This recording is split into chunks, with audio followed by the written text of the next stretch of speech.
Bismillahirrahmanirrahim. Assalamualaikum warahmatullahi taala wabarakatuh.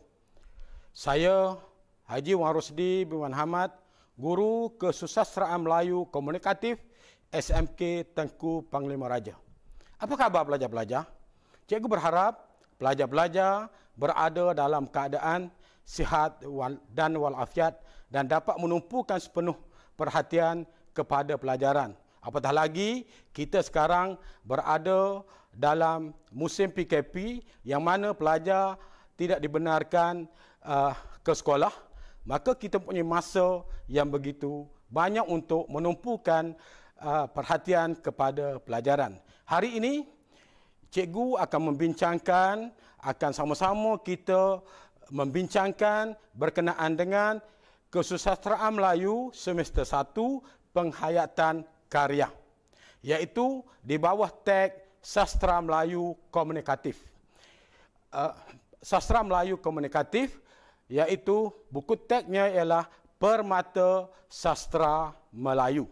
Hari ini, cikgu akan membincangkan kepada pelajar-pelajar semua, iaitu tentang aspek-aspek yang disoal dalam soalan KMK semester 1 berdasarkan buku Permata Sastra Melayu. Untuk perhatian pelajar semua, dalam buku Permata Sastra Melayu, kita ada puisi. Puisi ini terbahagi kepada dua, iaitu puisi tradisional, yang mana puisi tradisional ini ialah pantun, syair, gurindam, teromba, seloka dan lain-lain.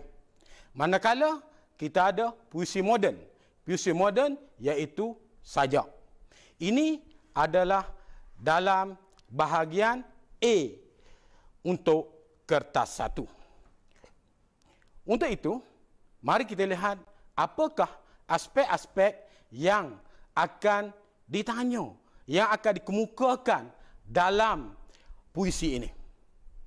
Apakah aspek-aspek yang disoal dalam puisi ini? Pelajar-pelajar yang dirahmati sekalian, dalam kita lihat apa yang perlu kita mengetahui ialah jenis puisi. Pertama ialah jenis puisi, sama ada pantun, sama ada syair, sama ada gurindan ataupun seloka. Yang kedua ialah ciri-ciri syair. Ciri-ciri ini dia akan soal sama ada bentuk, sifat atau keistimewaan. Iaitu dia akan soalan ini dia akan berubah bentuk. Ada soalan dia akan soal kita ciri-ciri. Soalan berikutnya dia akan nyatakan bentuk. Soalan berikutnya dia akan tanya sifat-sifat. Soalan yang berikutnya dia akan tanya keistimewaan. Apa dia ciri-ciri? Apa dia sifat-sifat? Iaitu ialah contoh. Cikgu ambil di sini ialah pantun. Pantun pertama ialah rima akhir. Contoh AB. Dari segi rangkap, 4 baris serangkap. Ada pembayang, ada maksud. Itu dinamakan ciri-ciri. Yang kedua, ialah berkenaan dengan maksud. Maksud karya tersebut, iaitu maksud pantun, maksud syair, maksud gerindam, dan sebagainya. Maksud adalah perkara asas. Daripada maksud tersebut, soalan akan dikemukakan kepada kita sama ada persoalan, sama ada pengajaran, sama ada harapan, sama ada message, sama ada pemikiran, sama ada unsur nilai ataupun unsur moral dan sikap. Contoh, kita lihat di sini. Soalan dia boleh kemukakan kepada kita iaitu bincangkan ciri-ciri gurindam.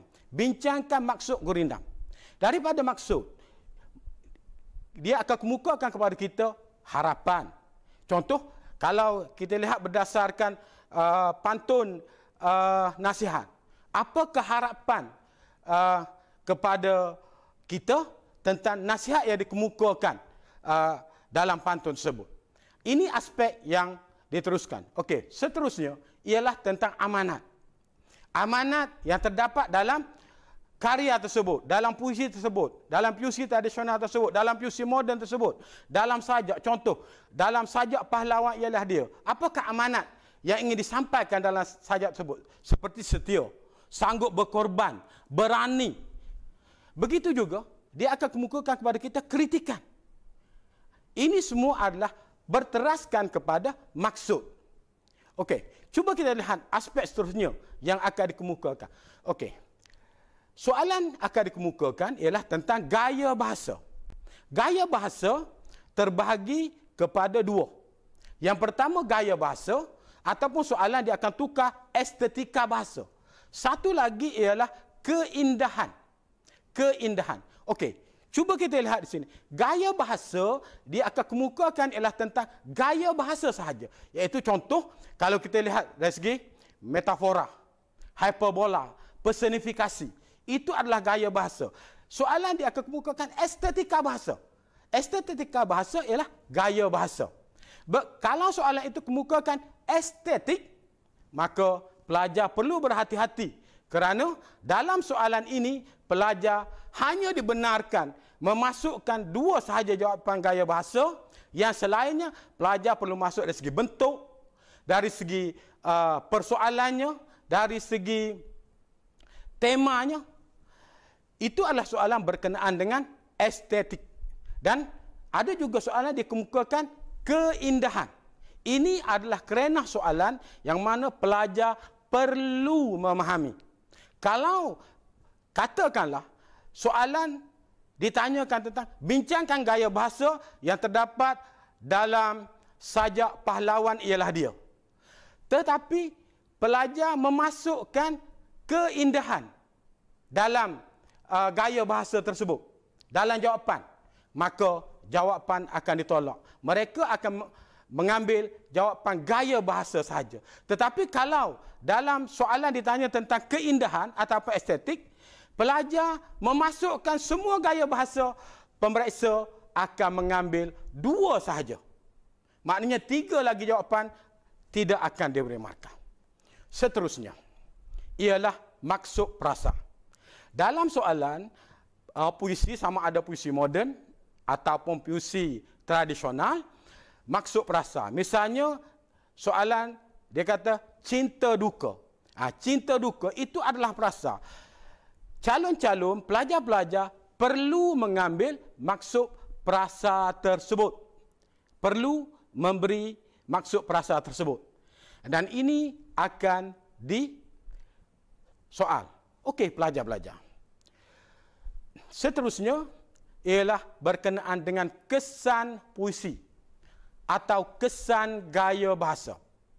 Okey, kita katakan bahawa gaya bahasa dia ada personifikasi, dia ada hyperbola, dia ada berkenaan dengan perulangan, anafora, epifora, responsi. Itu adalah gaya bahasa. Soalan dia akan tanya kesan gaya bahasa. Maknanya dalam jawapan kita, kita perlu menyatakan gaya bahasa dan kesannya. Okey, gaya bahasa dan kesannya. Contoh, kalau kita katakan personifikasi, daun nyor melambai-lambai. Okey, daun nyor melambai-lambai ataupun ombak memukul pantai. Memukul ialah sifat manusia. Memukul adalah sifat manusia. Maka itu dikatakan personifikasi. Apakah kesannya? Pelajar perlu menyatakan gaya bahasa tersebut dan kesannya. Contoh, memberi keindahan kepada sajak tersebut ataupun memberi daya pemahaman kepada sajak tersebut. Itu kesan gaya bahasa tersebut. Seterusnya, kita melihat kepada soalan berikutnya ialah prosa. Prosa ini terbahagi kepada prosa tradisional, iaitu hikayat hantuah, tajus salatin, cerita binatang,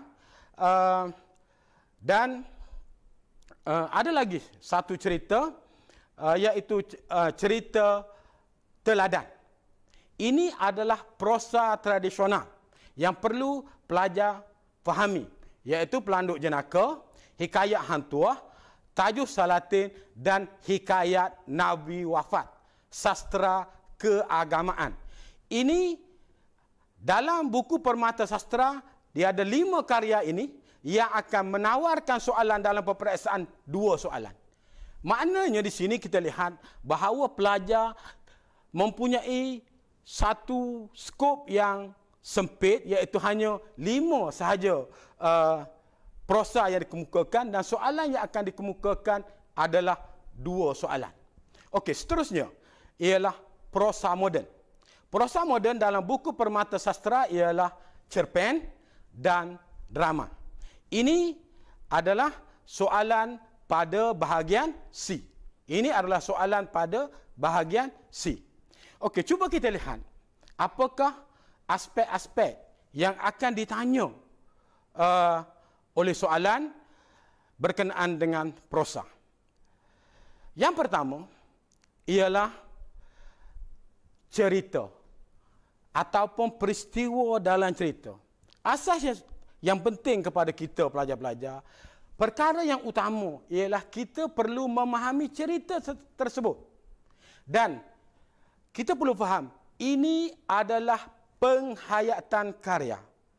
Maknanya, pelajar-pelajar perlu menghayati keseluruhan karya tersebut dari segi ceritanya, perwatakannya, persoalan dalam ceritanya, perkembangan ceritanya, nilai-nilai dalam ceritanya, nilai kemanusiaan, nilai baik dan nilai buruk. Jadi pelajar perlu memahami cerita.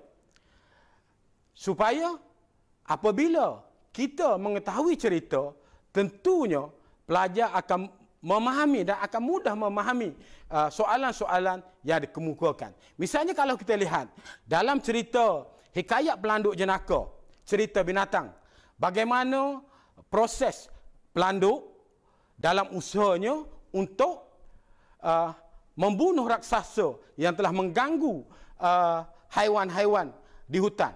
Dan itu adalah inti utama cerita. Jadi asasnya ialah pokok persoalan dalam prosa ataupun dalam mana-mana cerita, maka pelajar perlu mengetahui iaitu cerita ataupun peristiwa dalam cerita.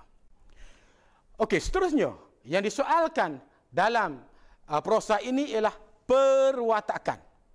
Perwatakan ialah terbahagi kepada 2, iaitu sifat watak. Yang kedua ialah peranan watak. Apa dia sifat watak? Sifat watak ini ialah tentang diri watak. Diri watak. Contoh, lahir di mana, apakah yang belajar, apakah mereka mendapat pendidikan. Itu adalah sifat watak. Baik, buruk, jahat, bengis, jujur, setia. Itu adalah sifat watak. Contoh kalau kita lihat dalam prosa Melayu tradisional, contohnya Hikayat Hang Tuah. Apakah sifat watak? Watak ya seperti berani, setia. Itu adalah watak Hang Tuah. Berani, setia, patuh kepada raja. Itu adalah sifat watak. Apakah pula peranan watak? Peranan watak ialah apakah tanggungjawab ataupun peranan yang dilakukan oleh watak. Contoh, kalau kita lihat dalam Hikayat Hang Tuah, Hang Tuah pergi ke Majapahit. Hang Tuah menunjukkan kehebatan semasa di Majapahit. Hang Tuah menunjuk kehebatan semasa di Benua Keling. Hang Tuah membuat beberapa kehebatan. Ini adalah peranan yang dimainkan oleh watak dalam menggerakkan cerita. Jadi pelajar perlu memahami sifat watak.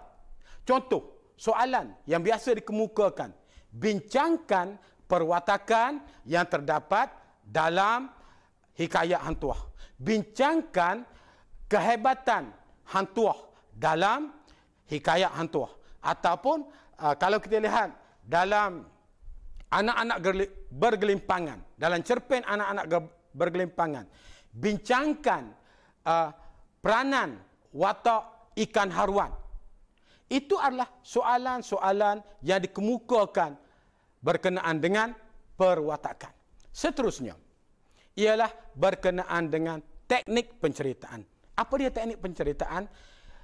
Teknik penceritaan adalah penceritaan yang dikemukakan dalam cerita tersebut. Iaitu contoh, teknik dialog, teknik pemerian, teknik imbas kembali, teknik monolog, teknik intro monolog. Itu adalah teknik-teknik penceritaan. Apa dia teknik pemberian? Teknik pemberian ialah penceritaan yang diceritakan oleh pengarang dalam karya tersebut secara langsung. Apa dia teknik intro monolog? Intro monolog ialah penceritaan secara bercakap bersendirian. Daripada karya tersebut, penceritaan kita mengetahui bahawa watak utama bercakap secara pendirian, secara persendirian. Okey. Begitu juga dengan teknik imbas kembali. Apa dia teknik imbas kembali? Teknik imbas kembali ialah bagaimana cerita ataupun watak dalam cerita mengingati kembali peristiwa-peristiwa yang lalu.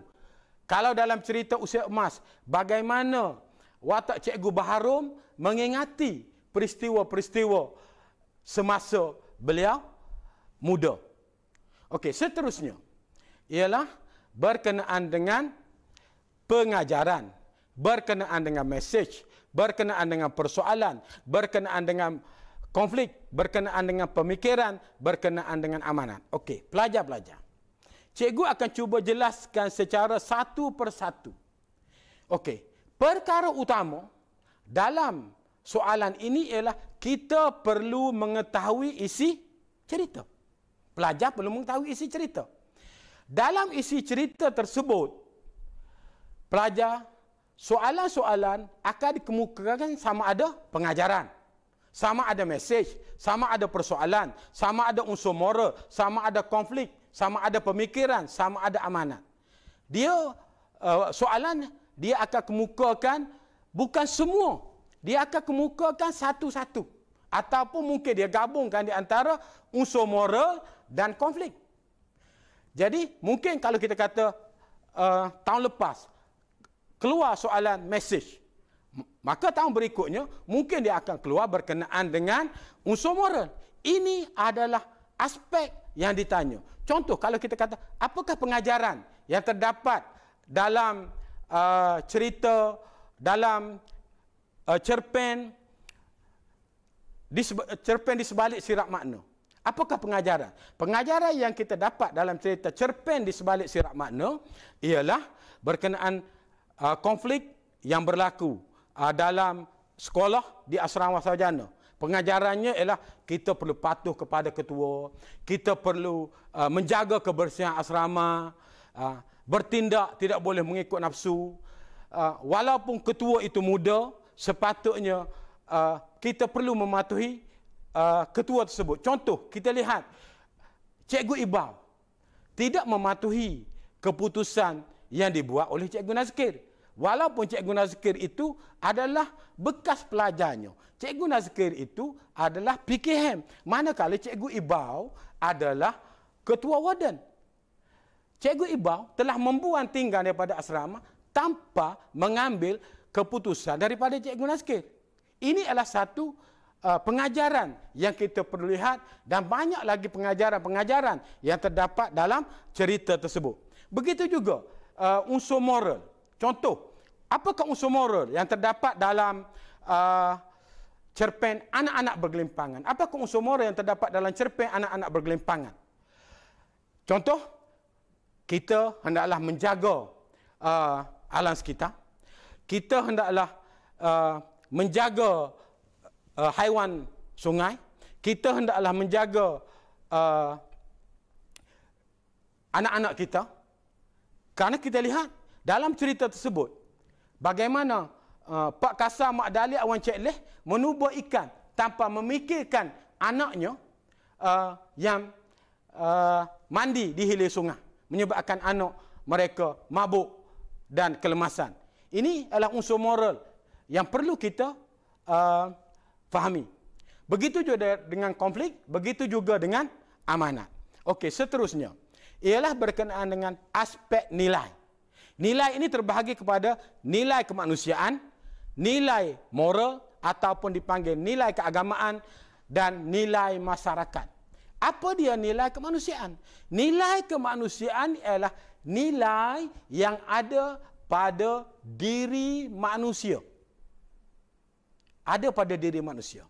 Contoh, nilai baik dan nilai buruk. Tetapi dalam soalan peperiksaan biasanya soalan akan kemukakan nilai baik. Contoh kalau kita tengok dalam drama Asia Samia. Apakah nilai baik yang ada pada Anas Samanda? Contoh, sanggup berjuang, sanggup mempertahankan hak, setia kepada kekasih. Itu adalah nilai kemanusiaan. Manakala kalau kita lihat nilai buruk, apakah nilai buruk kepada Misa Segaraga? Contoh, zalim, merampas hak, memusnahkan cinta, mementingkan barangan daripada luar. Itu adalah nilai kemanusiaan. Nilai moral ataupun nilai agama ialah sifat-sifat keagamaan yang ada pada diri manusia.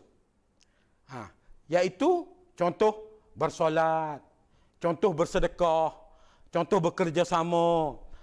Itu adalah nilai keagamaan. Begitu juga nilai masyarakat sama dengan nilai kemanusiaan. Tetapi soalannya ialah dalam bentuk masyarakat. Soalannya dalam bentuk masyarakat.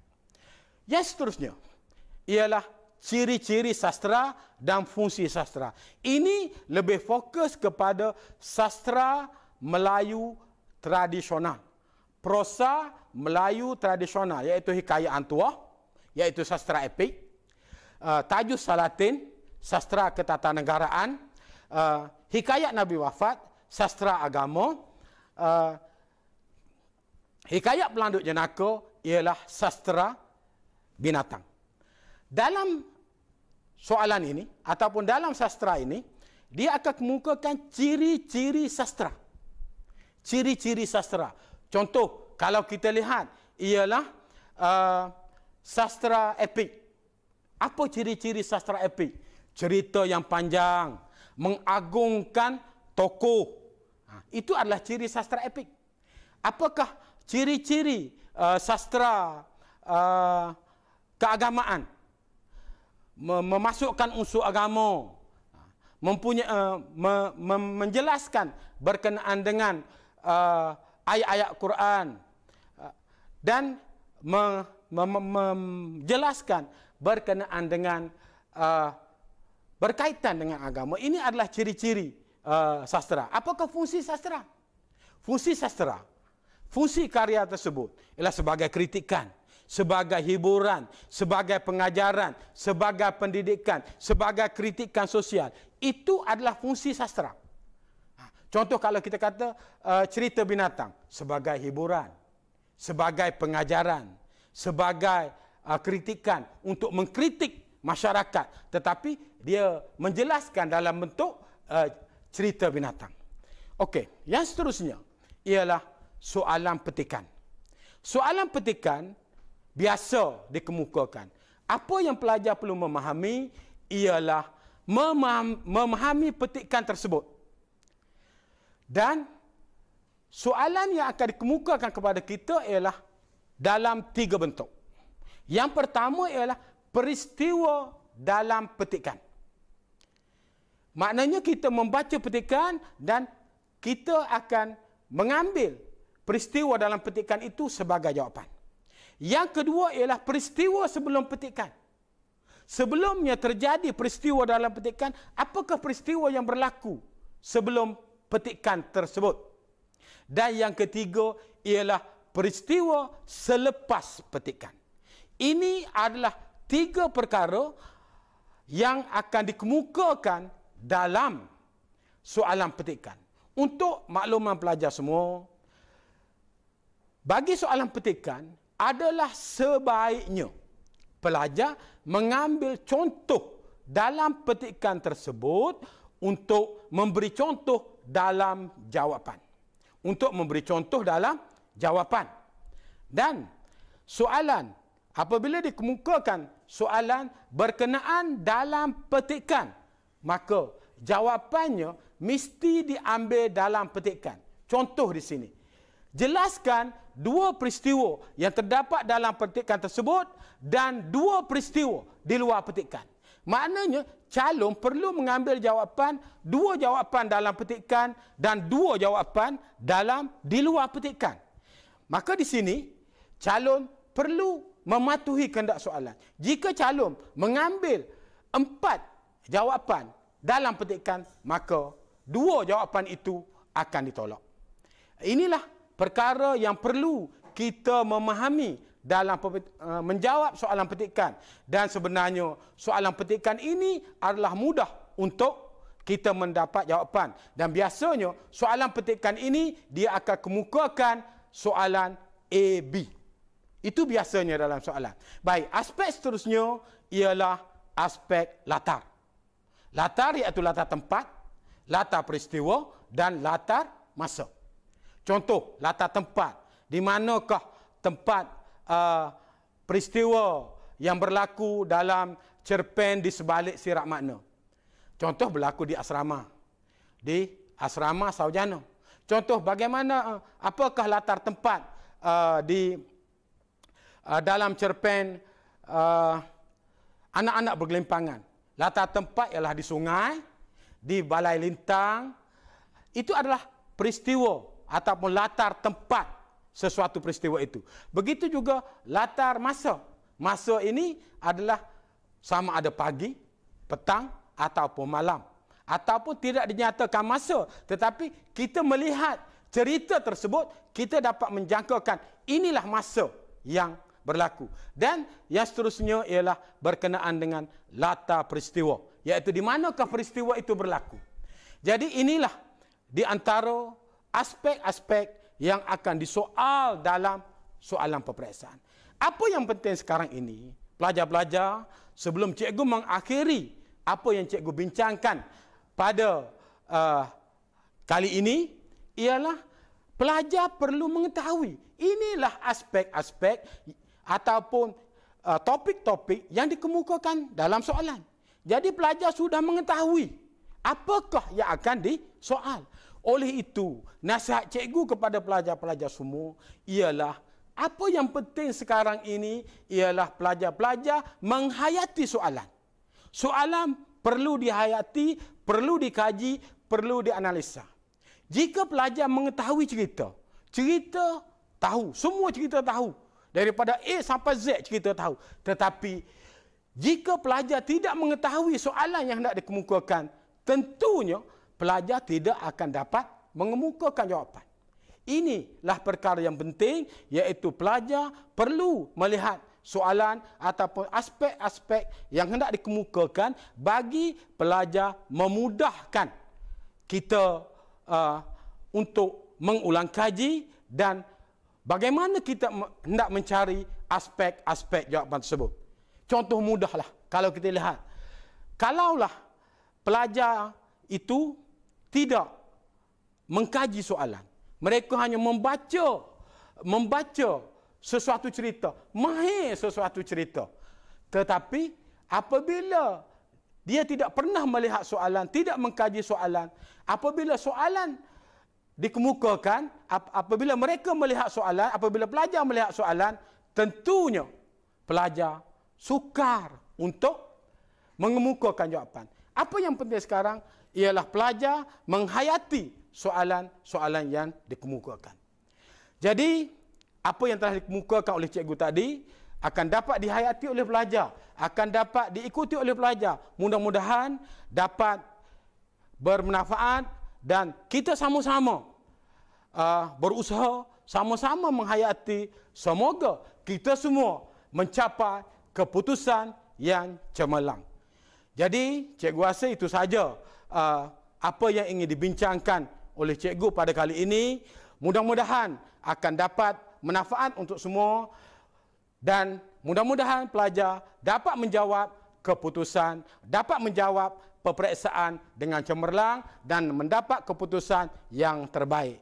Jadi, apa yang baik datangnya dari Allah, yang buruk adalah kelemahan dari cikgu. Apa yang penting, kita belajar dan terus belajar, yakin kejayaan adalah milik kita. Sekian, wabillahi taufiq wal hidayah. Wassalamualaikum warahmatullahi taala wabarakatuh.